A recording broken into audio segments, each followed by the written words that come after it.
एक रोज रास्ते में एक महात्मा अपने शिष्य के साथ भ्रमण पर निकले।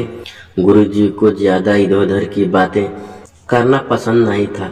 कम बोलना और महत्वपूर्ण अपना कर्म करना गुरु को प्रिय था, परंतु शिष्य बहुत चपल था। उसे हमेशा इधर उधर की बातें ही सूझती। उसे दूसरों की बातों में बड़ा ही आनंद आता था।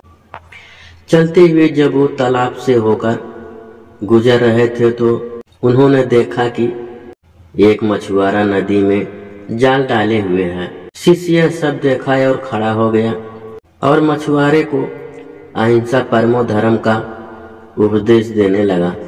लेकिन मछुआरा कहाँ समझने वाला था। पहले उसने टाल मटोल करनी चाहिए और बात जब बहुत बढ़ गई तो शिष्य और मछुआरे के बीच में झगड़ा शुरू हो गया। यह झगड़ा देख गुरुजी तो उनसे बहुत आगे बढ़ गए थे। लौटे और शिष्य को अपने साथ चलने को कहा एवं शिष्य को पकड़कर ले चले। गुरुजी ने अपने शिष्य से कहा, बेटा, हम जैसे साधुओं का काम सिर्फ समझाना है, लेकिन ईश्वर ने हमें दंड देने के लिए धरती पर नहीं भेजा है। शिष्य ने पूछा, महाराज को ना तो बहुत से दंडों के बारे में पता है और ना ही हमारे राज्य के राजा बहुतों को दंड देते हैं, तो आखिर इसको दंड कौन देगा। शिष्य का इस बात का जवाब देते हुए गुरुजी ने कहा, बेटा, तुम निश्चित रहो, इसे भी दंड देने वाली एक अलौकिक शक्ति है इस दुनिया में मौजूद है, जिसकी पहुंच सभी जगह है। ईश्वर की दृष्टि सब तरह है और वो सब जगह पहुंच जाती है। इसीलिए अभी तुम चलो, इस झगड़े में पड़ना गलत होगा, इसीलिए इस झगड़े से दूर रहो। शिष्य गुरुजी की बात सुनकर संतुष्ट हो गया और उनके साथ चल दिया। इस बात को ठीक 2 वर्ष ही बीते थे कि एक दिन गुरुजी और शिष्य दोनों उसी तालाब से होकर गुजरे। शिष्य भी अब 2 साल पहले की वह मछुआरा वाली घटना भूल चुका था। उन्होंने उसी तालाब के पास देखा कि एक चुटिया सांप बहुत कष्ट में था। उसे हजारों चींटियां नोच नोच कर खा रही थी। शिष्य ने यह दृश्य देखा और उससे रहा नहीं गया। दया से उसका हृदय पिघल गया था।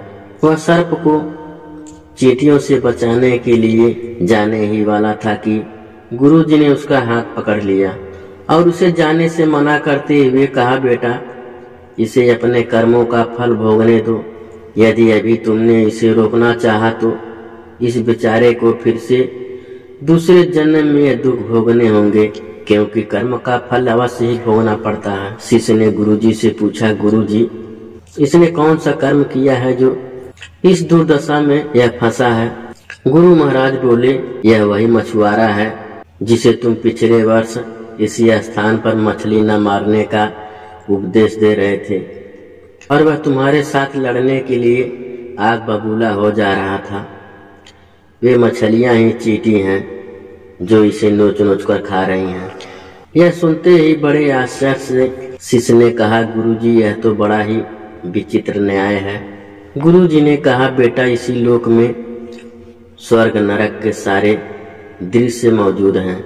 हर क्षण तुम्हें ईश्वर के न्याय के नमूने देखने को मिल सकते हैं, चाहे तुम्हारे कर्म शुभ हो या अशुभ, उसका फल तुम्हें भोगना ही पड़ता है। इसीलिए ही वेद में भगवान ने उपदेश देते हुए कहा है, अपने किए कर्म को हमेशा याद रखो। यह विचारते रहो कि तुमने क्या किया है, क्योंकि यह सच है कि तुमको वहां भोगना पड़ेगा। जीवन का हर क्षण कीमती है, इसीलिए इसे बुरे कर्म के साथ व्यर्थ जाने मत दो।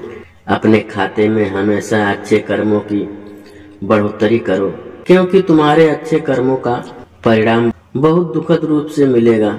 इसका उल्टा भी इतना सही है, तुम्हारे बुरे कर्मों का भी एक दिन बुरे तरीके से भुगतना पड़ेगा। इसीलिए कर्मों पर ध्यान दो, क्योंकि वो ईश्वर हमेशा न्याय ही करता है। शिष्य गुरुजी की बात स्पष्ट रूप से समझ चुका था। यह 100% सच है कि ईश्वर हमेशा सही न्याय करते हैं और उनके न्याय करने का सीधा संबंध हमारे अपने कर्मों से है। यदि हमने अपने जीवन में बहुत अच्छे कर्म किए हैं या अच्छे कर्म कर रहे हैं तो उसी के अनुरूप ईश्वर हमारे साथ न्याय करेंगे। यह जीवन हमें इसीलिए मिला है ताकि हम कुछ ऐसे कार्य करें जिसको देखकर ईश्वर की आंखों में भी हमारे प्रति प्रेम छलक उठे।